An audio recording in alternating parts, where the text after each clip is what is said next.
So I guess you guys have been waiting patiently for a long time. Let me call on stage Sundar Pichai.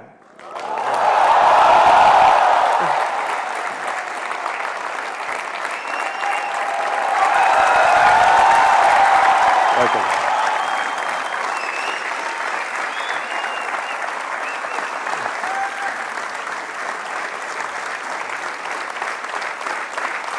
Thank you.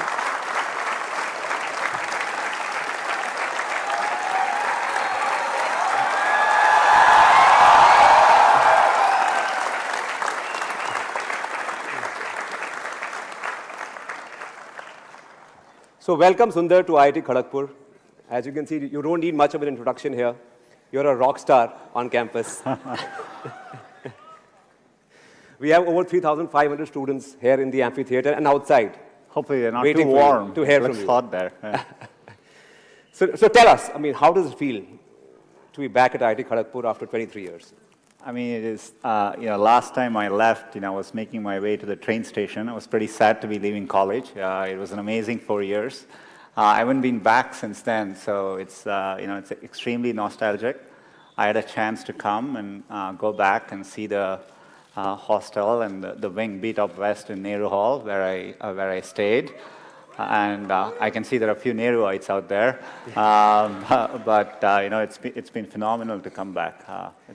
Did you ever imagine that you would be here 23 years later, sitting in an amphitheater like this in front of 3,500 students? No, definitely not. I was, I think, as most people here know, getting into IIT is hard work. And so when I came to college, I was just looking to have a good time. It was a great 4 years. So I hadn't thought that further along. But it's definitely great to be back here. Okay. Well, we have a few pictures of yours from the time you were at Karagpur. Can we play those pictures? Yeah. What is it? I guess that's my wingmates from Beat Up West.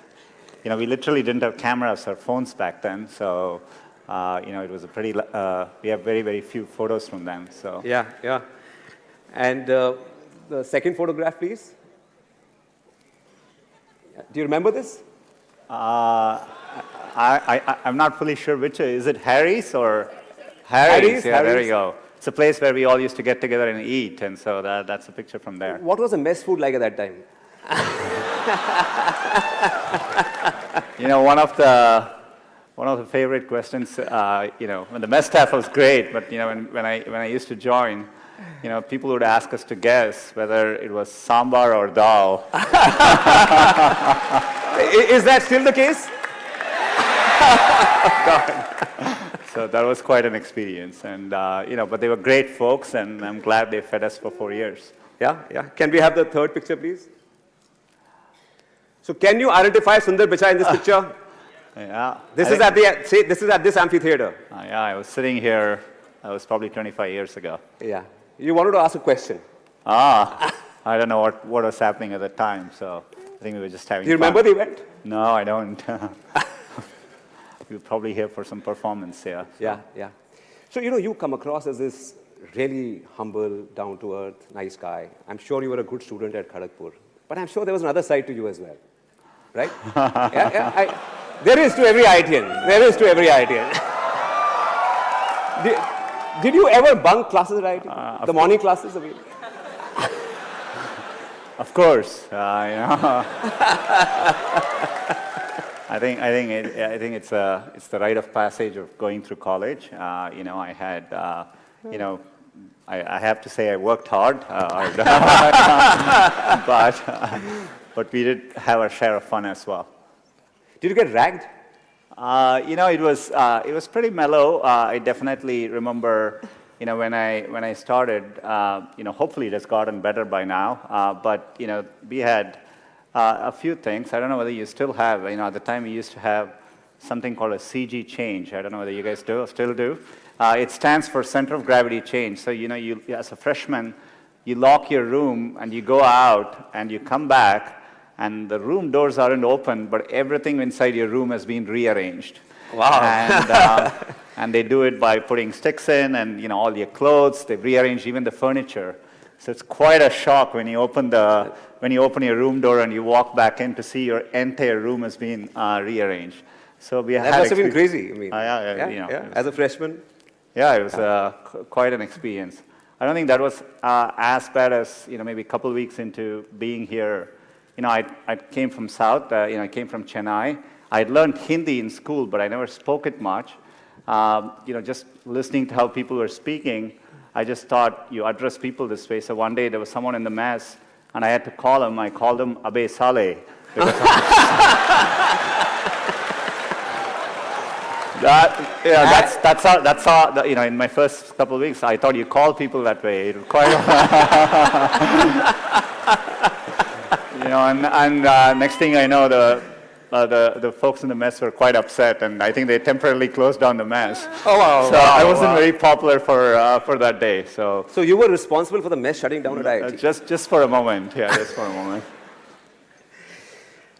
You met Anjali at IIT Karagpur? Yeah, Anjali is my wife.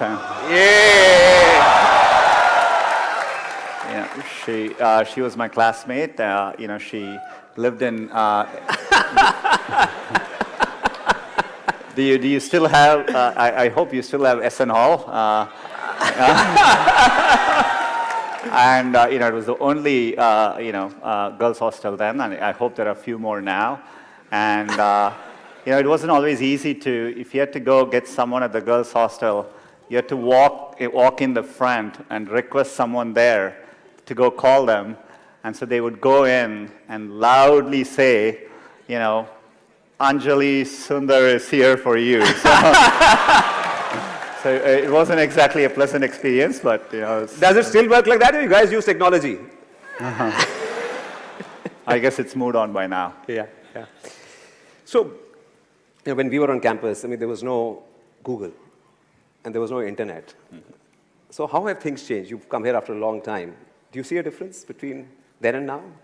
Of course, I come to India regularly, and the rate that Rajan spoke about it, the rate at which things are progressing, at least digitally, has been phenomenal, and you see it in every way. Of course, we didn't have phones there. I remember waiting for a long time to get the first rotary phone in our home, and it was a long wait to get that. Didn't have access to computers growing up. Saw the first computer here for a little bit. We had to book time at the computer center. Book time, carry floppy disks. And floppy disks, It's a very different world. So, clearly the progress has been phenomenal. Mobile is an amazing revolution for India. You have over 300 million smartphones. So you see the change, palpably, across everything I interact with. Though I have to say, walking into Nehru Hall, looking at my dorm, it still looks exactly the same as it did 25 years ago. So some things don't change, which is for the good, I guess. Right. As you know, we have so many students here, and we asked them to send their questions, and we got about 1,200 of them. So we've chosen a few, for you to answer. So if we can move to the first student, Sheikh Muhammad Samir. Can we have your question, please? Sir? Yeah, over there, in that corner. Sheikh Muhammad Samir. You must have sit here, so you know how glad we all are about you. Every student is anxious about your replies, and professors are happy that a student of theirs is in such a position. I want to ask, every student aspires to be in a respectable position. So when did you feel that you reached a checkpoint? When did you feel, I'm going to change from an alumnus to a distinguished alumnus? I don't get to make that decision. I think it's a decision by the faculty here. I think I always approached it as I look to do something I really like doing. I'd always wanted to build products. And, in my life, getting access to computing made a big difference. And, so I've always wanted to work on computing, build computing products, which could reach many, many users. And that's what I've been focused on. And so I think, it's an end result of that, so. Okay. Can we have another question from Chiranjeev Singh Rathore? Yeah, over there. Hi, sir. So my question was, we are students, and you are very humble, but there must be some crazy things you've done when you were in campus. So any of those memories? What was the craziest thing you did at IIT Karagpur? You mean crazier than calling somebody Abe Saleh in the gym? I mean, I mean, look, I think I had my share of all the experiences which all of you go through. Staying late in the nights and missing classes in the morning.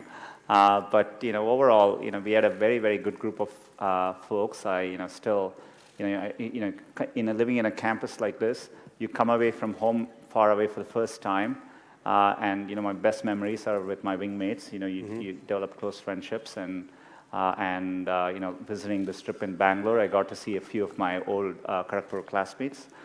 So good memories. Oh, wow. So shifting gears a bit, I mean, 10 years after you left IIT, you joined Google. It was 2004 or 5? 2004. Yeah. And 10 years later, you were running Google, the world's most innovative technology company, right? The Google products just grow on you. Google Search, YouTube, Android, Maps. What is it that drives innovation at Google? I think we've always had an ambitious approach to it. We call it internally as 10x or moonshots. We try to work on things which, the criteria we think is we want to work on things which people will use every day. Mm-hmm. It will apply to billions of people, and it solves a real problem for them. So that's the bar. So anything we try to do, we think of it that way. And so we aim high. We try to use deep computer science to anything we approach so that we can have a differentiated approach to solving it. And you want to aim high enough that you fail, a few times. I think that's the natural part of the process. In fact, Larry used to say, if you work on really difficult things, you're better off because you have no competition. Others aren't working on that difficult a problem. And even if you fail, you end up doing something great in the process. And so I think that's the philosophy which has guided us all through these years. So you don't touch anything which is not relevant for at least 1 billion users. We think, if the product is successful, that everyone should be able to use it. It applies to everyone. And Maps is a good example of it. If you think about it, understanding the world around you is a real human need. It applies to everyone. So we tend to focus on those kinds of problems, and that's what drives this. You've been talking lately a lot about machine learning and AI. AI was talked about even 25 years ago when I was at IIT and when you were at IIT. What has changed in the last 2 or 3 years? Why has AI become suddenly, and machine learning suddenly become the new buzzword? I think the biggest advances you're seeing is largely due to two things. The techniques which we use in deep learning, deep neural networks, have been around for many years. But early on, they weren't that effective because you just didn't have the computational power to run these algorithms. Just for the past many years, the computational power has dramatically increased. So when you run deep learning on the latest computation, and with access to better data, you get dramatic breakthroughs. So for example, we recently launched Google Translate, and this is machine translation, and using our deep learning systems, the translation quality improvements just in the last year is bigger than what we've seen in the past 10 years cumulatively. Wow. So it tells us that the ability for computers to do these kinds of tasks, be it image recognition, speech recognition, voice recognition, it's really hitting a tipping point. So I think we are definitely in a point of inflection, and we are investing a lot as a company here. And I can't wait to get these benefits to as many users as possible. I think it'll really drive the next wave of computing. Excellent. You were in Bangalore. You met startups in Bangalore. And I heard you say that there's nothing really missing as far as startups in India go. They're as good as startups elsewhere in the world. But there's one thing which sort of, we also invest in startups, and we face this problem as well ourselves as a company, that the Indian market is not large enough to invest a lot in technology. So, so how do you, in a situation like this, compete with MNCs, which have large investments in technology? No, I think it's a good question. I think part of the problem is in India, the potential is there, and the market is developing. I think it'll take a few more years for it to fully realize the potential. For all its potential, we get excited about smartphones, but we are talking a number of 300 million in a country of 1.3 billion people. Yeah. And not all of them have good connectivity as well. So I think the digital market is still developing. And so that's the problem you run into. And Yeah. so as companies getting built here, it's difficult to scale across India and reach that full potential, which gives you the resources to go compete internationally. But I think it's just a moment in time. Hopefully Indian companies are more thoughtful about, when they build stuff, also targeting similar areas like Vietnam and Indonesia and Thailand. I think those markets are developed, and and the same products would work in those markets as well. So I think they need to set their sights a bit bigger. But it's a good question. But I think the trend lines are strongly in the favor. I think every year I can see the rate at which things are changing. Yeah. So in about 3 to 4 years, I wouldn't, I'm pretty convinced, at least in a 5 to 10 year time frame, that there will be big global, software companies coming out of India, and we will be very used to it. So when these guys graduate and when they want to build the next Google, they should build for the international market as well, and not just for the Indian market? Yeah, I mean, I would aim big, and I definitely think you can build from India, and we see that at Google, increasingly there are things which we think about building for the Indian market, but which we think will apply globally. Yeah, yeah. So we are here sitting at IIT Karagpur, and technology, as we know, is disrupting everything. It's disrupting education as well, right? Elementary education, even higher education. Today, you can get access to the best courses offered by the best universities in the world online, right? Mm-hmm. You can get access to courses from Stanford, MIT, everywhere on your desktop, right? So in a situation, and there are 5,000 engineering colleges in India and many other institutions. So what is sitting where you are, what would you recommend to them? How should they be looking at education? How should they be thinking about education going forward? I think, it's one of the great things about India is this tremendous interest in education. People talk about it all the time. Most parents aspire for this for their children. And so I think it's a great foundation we have as a country. I think education needs to evolve and change just like with everything else. In my experience growing up here, I think there's a lot of emphasis on, spending time on the books and, learning things academically. Yeah. I think, working the real world, I would say, it is important to be well-rounded. It's important to, try different things, take some risks. I would encourage people to, follow their passions a little bit more. I think one of the, for all the great things about the Indian educational system, I think there's a lot of pressure to follow set lanes throughout your career. You're in high school, you're thinking about college. I get very surprised people come to IITs and immediately they are thinking about IIMs and so on. Yeah, I think it's important to get real-world experience. And if you take the US, for example, at a place like Stanford, most students don't choose their majors till their final year. So people explore different things and find what they're really passionate about. So I think those are all good things to aspire to. I think I would like to see people value creativity, value experience of doing things, taking risks, and academics is important, but it is not as important as it's also made out to be. So you would want people and institutes to focus a lot more on experiential learning, project work, internships, stuff like that, to get real life experience. Yeah, I think that matters a lot. I think people should be encouraged to take risks a little bit more and try different things till they find what they like doing. Yeah, and things have changed. It's okay to fail even in India now. Oh, I absolutely think. Look, it's remarkable to be at IIT. There are many, many great people who don't make it in, and you will see this later in life. People do well from all walks of life. I think it's important to remember, getting into an elite institution doesn't guarantee success. It matters a lot, but it doesn't guarantee success. And I think it's important to keep that perspective in life. And life is a long road, and so you want to take it at the right pace and enjoy what you're doing. I interviewed a guy recently for our company, and he was all of 26, 27 years old, and he had done a startup after graduating. And he was very excited and he wanted to do new things. So I asked him, what happened? Why did you give up on the startup? You've already done 1 or 2 things and you want to try a 3rd thing. He said, I saw these friends of mine who graduated with me. They're doing such exciting stuff overseas and in India that I went through a quarter-life crisis. And so I want to do new things. There's so much happening outside. There's so much opportunity today that there is no end to what you can do. Yeah, I think it's great. I think there are definitely a lot more options. It doesn't need to be even in engineering. I think it's important to remember there are many, many different ways you can approach things. And what matters most is, loving what you're doing and trying to do well at it. So. Sure. So tell me, I'm sure there are lots of great technologists at Google, and you're a great technologist yourself. But what is Sundar Pichai like as a leader? I think... What is your leadership style?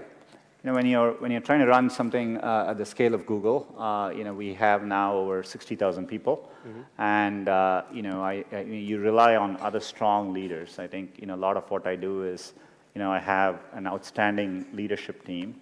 It's learning to let go and really empowering people, at all levels of the organization, and trusting them to doing the right thing. And as a leader, a lot of your job is to make those people successful.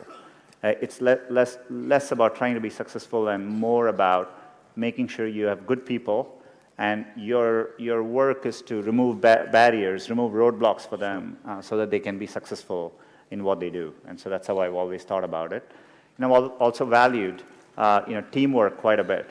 And I think it's really important to build organizations where people actually want to work together. Yeah. Everything comes out of that. So setting up collaborative cultures is another big thing I try to focus on. So it's not about one person, it's about the team. That's right. Yeah. And if your team succeeds, you also succeed with them. Absolutely. Yeah. Great. So let's get some questions from the students. Arundhati Banerjee. Google is having an impact all over the world. And as you mentioned, you use principles of computer science in most of your products. So we would like to know what is the next big thing going to be in R&D at Google? I think it's a good question. It'd probably be, I can't quite tell it exactly. But, I would say, I spoke about machine learning and AI. We are making a big bet on that. Advances in machine learning, I think, will make a big difference in many, many fields. We recently published a paper on, using machine learning to help diagnose diabetic retinopathy. It's a condition which causes blindness, but if you can detect it earlier, you can completely cure it. Otherwise, it causes blindness. It's the fastest growing cause of blindness in the world. Today you need advanced ophthalmologists to detect these conditions, but using machine learning, we can detect it pretty accurately so that a regular doctor can detect these conditions. I'm saying this is an early example of the kind of changes that will happen when you apply machine learning to all kinds of fields. Google alone won't do this, but to me, the thing I'm most excited about is bringing advances from machine learning and AI to as many people in as many fields as possible. Yeah. Can we take one more question from Nishchal Kuterekar? Hi, Sundar. Okay, here he is. Hey. Right. My question is, how much power you have as a CEO of Google? Can you change the Google Doodle to IIT KGP building for a day?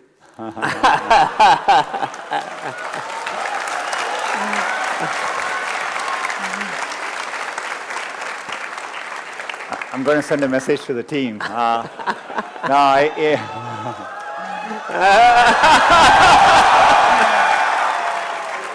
Before you get too excited, the good news is Google is set up in a way, I think even if I send that email, they wouldn't do it, and here's the reason why. I think we have, we build an organization with strong ideals and values on when we show doodles, for what occasions, and it's less about what I want to happen as much as, we have a set of rules to go by. But, KGP definitely deserves celebration, and, look forward to doing it in the most thoughtful way possible. No, we are a client of Google. Can you put us on the homepage of Google? There you go. That's why we are thoughtful about these things. Great. So, okay. Can we go to Sankalp, please? Oh, Sankalp is here right behind us. Yeah. Hello, sir. Wow. What is the role of Google in the digitization of India?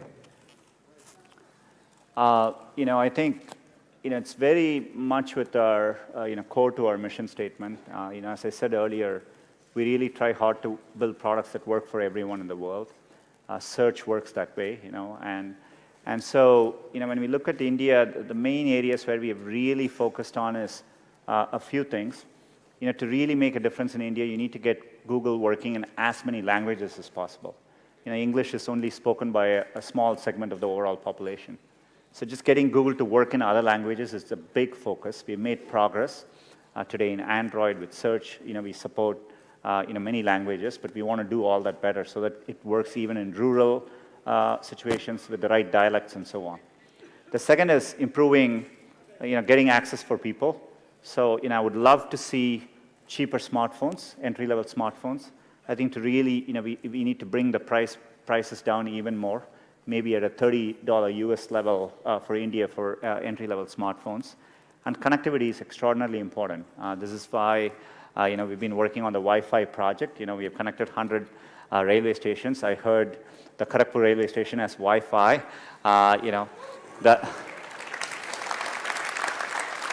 Though my memories of Karagpur railway station, you asked about ragging, I was made to carry luggages for incoming seniors. It's a long platform. But we are focused on bringing connectivity too, and we do programs like Internet Sati, where we are training rural Indian women on using the internet. Still, there's a massive gender gap between women and men in terms of using the internet, especially in rural areas. So we are targeting a lot of these programs. Yesterday I talked a lot about bringing small, medium businesses, the local merchants online, which will make a big difference as well. So are you working very closely with the government also on the Startup India initiative? I mean, one of the exciting things I found about India is you can actually do very effective public-private partnerships. Yeah. That model doesn't always exist in every country we work with. But I think we are big supporters of the Digital India program, and we've done very successful partnerships. The Railways project, this is in partnership between Google and RailTel, and that's why we've been able to bring Wi-Fi access to many, many places. And we're always looking to partner. If you look at Aadhaar and UPI and how we partner with the NPCI, and we are working on digitizing payments, and so we tend to form these public-private partnerships, and I think they work very well.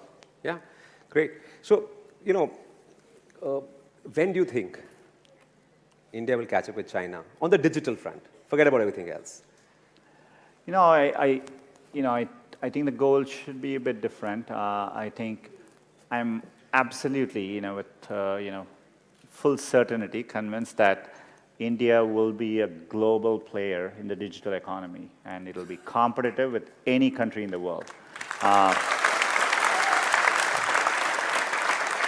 So I've always felt that, and I think you have all the foundations. When I've said this before, when I interact with startups in India, I find them world-class in terms of how they approach things, the entrepreneurs I run into, how they build products, and so I'm absolutely confident of it. I think there's a timing issue, but I think we are growing well as a country.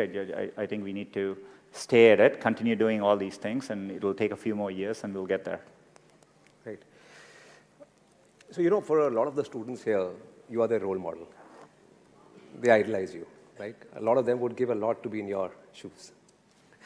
So, I'm sure growing up, you had to work hard in school. You prepared for IIT, then you got into IIT. You spent 4 years here. You went overseas. A lot of people in IIT dream of going overseas for an education. So what are some of the tips that you would like to share with students out here? Oh. I think I kind of answered it earlier. I would really encourage people to, I think there's a lot of pressure in today's system. I get surprised people start preparing for IIT in their 8th grades, and that's a bit shocking to me. I hope as people are approaching things, they are really taking the time to doing things, in a deeper way, understanding things deeper, learning by doing things, and I think it's important to remember it's a long road. Setbacks actually don't matter. I think a lot of times when I was younger, people would say, this person didn't get into this college or something, and that's the end of the road. I mean, life is so different from that.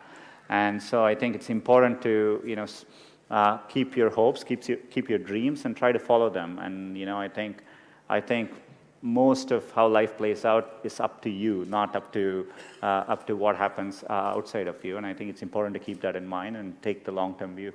So you can get a lot of C's at IIT and still make it big in life? You can get a lot of C grades at IIT and still make it big? I don't know what the grading system now is like, but... I think you have to ask Professor PPC on that. But for what it's worth, I do think I've gotten a C at IIT. So, And it's okay if you're not in IIT also. You can still make it big. Absolutely. I think there are several successful people at Google who have come from all over the world, including in India, from other institutions as well. I think there are world-class institutions outside too. Definitely IITs are the premier. I mean, they are respected not just in India, but globally. But I think there are many paths to success for sure. Yeah, so, the done thing when we were sort of at IIT, and if you wanted to pursue a career in high tech, you went abroad. Because there weren't too many options in India. There weren't too many things you could do in India. Do you think that has changed? Oh, absolutely. I spend every year I come, I travel to Bangalore and Delhi, and I meet startups. There are many entrepreneurs who have just gone to schools in India and decided to start up companies right here, and they're doing very well. And even at Google, we are able to recruit some of the best and talented people straight into Google in India. And so I think things have definitely changed. Especially if you take a look at the next. For me, when I look at how much things have changed, things change a lot in a 20-year time frame, right? Yeah. When I left for the US, that was the first time I actually got on a plane, right? So going to the US was the first time I got on a plane. This week I met with the CEO of Indigo, and he was saying, roughly 100 million people fly in India every year, and you look at how the market has changed, and so things changed remarkably in 20 years. So if you keep that perspective in mind, I think India is a great place to be looking ahead at the next 20 years. Yeah, I mean, for the first time, I'm seeing actually two-way flow in terms of traffic. There are people coming back, and there are people going overseas as well. Yeah. Great. I think we'll take a few questions now. Can we go to Abhigna Revuru? Yeah, on that side. Hello, Sundar. My question is, like Mr. Hitesh said, you are in a position many of us aspire to be in. So, say 10, 15 years ago, where did you think you would be here today? And 10 years from now, where do you see yourself in the future?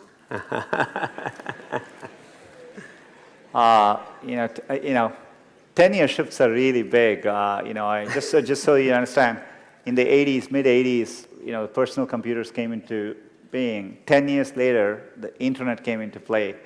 10 years later, smartphones came into play. So in 10 years, things shift around so much. I'm not sure what I'll be doing in 10 years, but the thing which still keeps me going is the desire to build products which will be used by billions of users and makes a difference for them. Hopefully, I still have a chance to do that 10 years from now. Yeah, great. Naman Gupta, can we take a question from Naman Gupta, please? Hi, Sundar. What's your advice for a student of mathematics like me who is not studying core computer science? How can I get a job at Google? How can we work at the dream company Google? So how many people here want to work for Google? Yeah. Wow. Maybe we should open a campus in Karagpur. The good news I would have for you is, mathematics is foundational. Earlier I talked about machine learning. If you look at what machine learning is, a lot of it is just, most of the, to do real improvements in machine learning algorithms, it's all mathematics. In fact, I think it's easier to train a good mathematician, train them on the computer science needed to become a machine learning expert than the other way about. So, I actually think you're on a good path, so keep doing it. Thank you. Okay, I have a question from Shaurya Kumar, who could not be here today. Yeah? Can you tell us what you remember from your job interview at Google way back in 2004?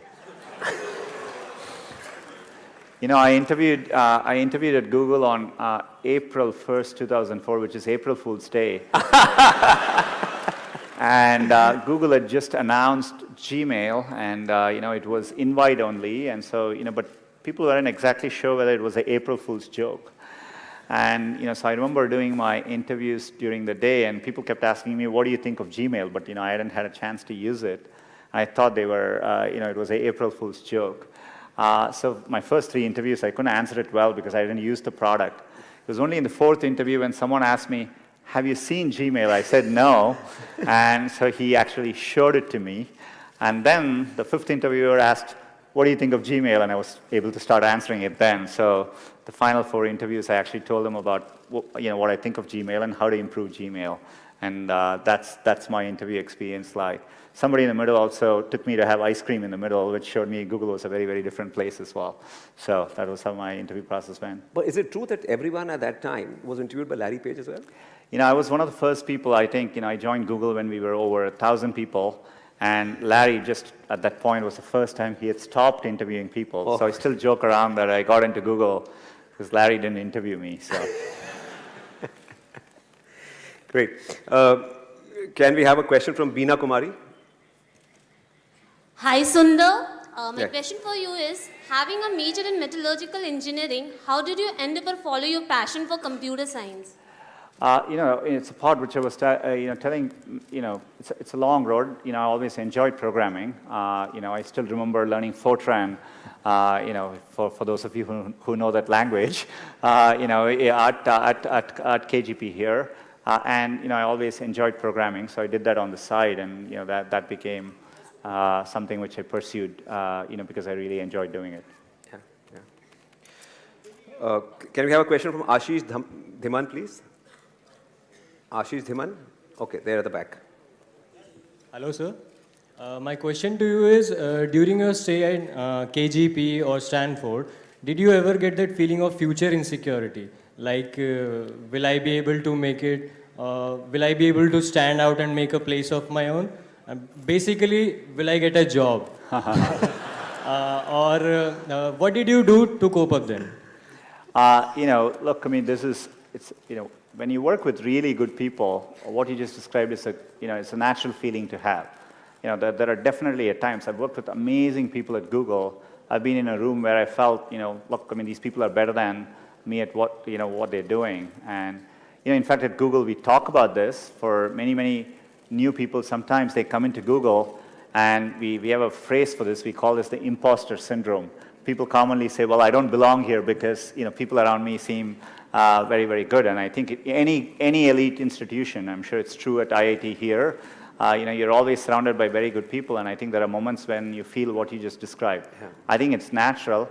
If anything, I would say you almost always want to feel that all through your life, because that means you're working with people who are very, very good, and and that's really important. So you always, if you feel very comfortable in what you're doing, I don't think you're pushing yourself enough, and so I think you always want to strive to be in environments where you feel the people around you are a little bit better than you are. Thanks.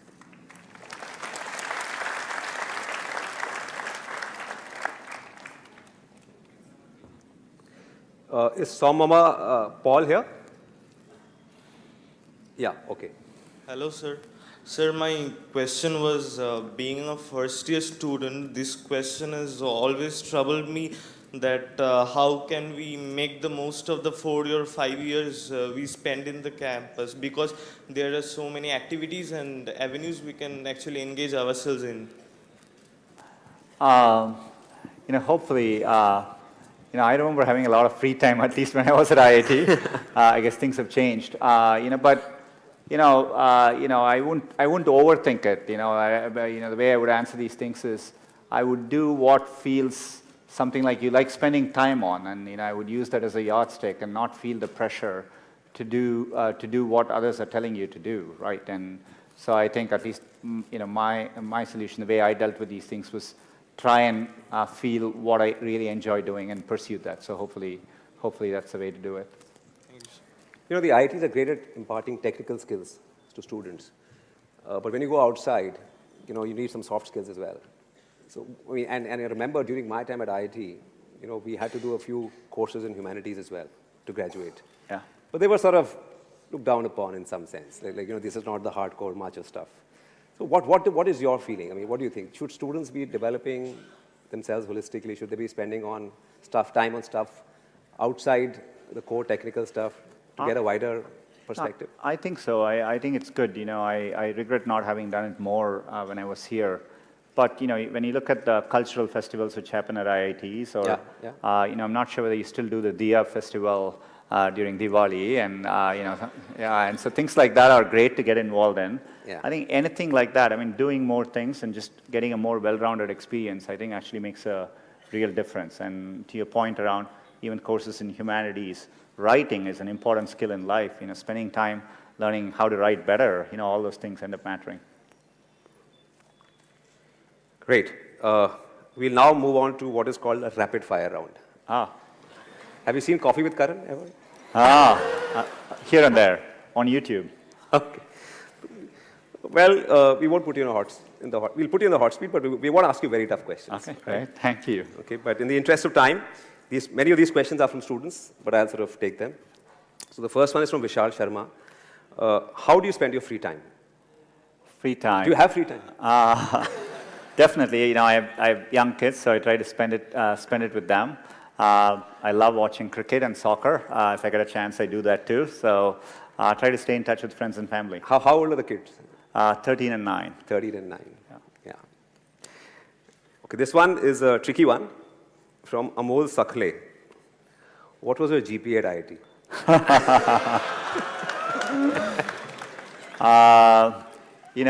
I would say, too embarrassed to admit it after my first year, but really good the next 3 years to make up for it. So that's how I would say. So there's hope. Year 1 students, if your GPA is low, there's still hope. Okay, this one is from Surajit Mura Singh. Who was your idol during your BTech days? Many. I would say many people. I admired people from all walks of life. This week I met Mr. Narayana Murthy. Had a chance to have breakfast with them. Admired people like that who put India really on the map globally. I love watching cricket. Love watching Tendulkar play. Tendulkar started playing when I joined IIT, so things like that. The next one is from me. Okay, the next one is from me. Who's your favorite Bollywood actress? Wow.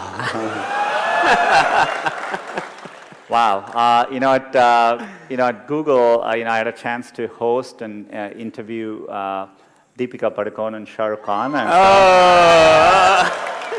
so maybe Deepika Padukone. I used to enjoy watching Prakash Padukone play badminton as well, so combination of the two. And who was your favorite actress when you were growing up? Favorite actors? Actress growing up. There were many. I can choose. Do you have a poster in your room? I don't want to comment on posters and what happens in college dorm stays there, right? So. Great. Okay, this one is from Ankit Kumar. Who was your favorite professor at IIT Karagpur?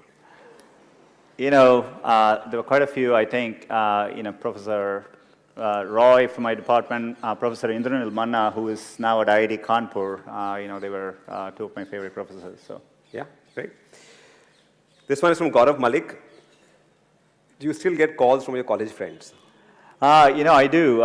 Today it's much easier to stay in touch through many different ways, but, I definitely, as I said, a few of us met up in Bangalore, and so it was good to meet with a few friends from KGP in Bangalore. So I still. Do you have a group which you are on with all these friends of yours? Yeah. I mean, we follow them on Facebook, WhatsApp, everything, just like everyone else does. Yeah, great.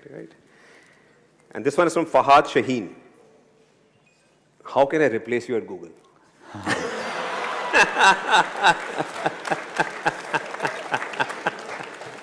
I would tell him, be careful what you wish for.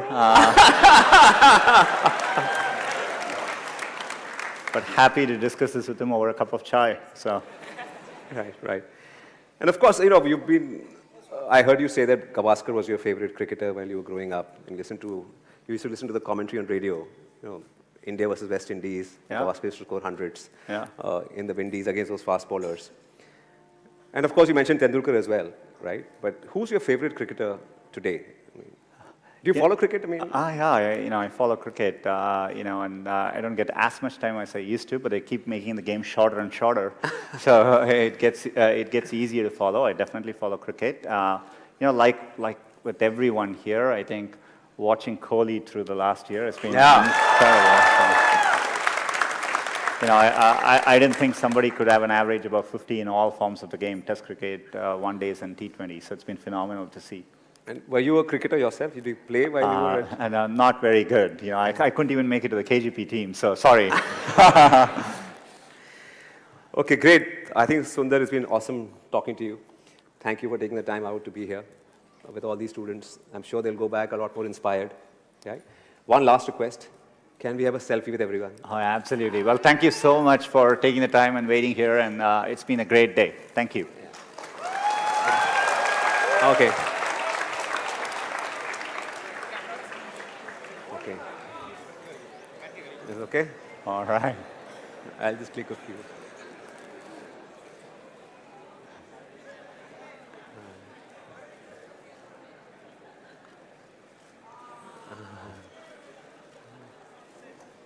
All right. Thank you so much. Thank you. Yeah, thank you. Oh, one with these guys as well.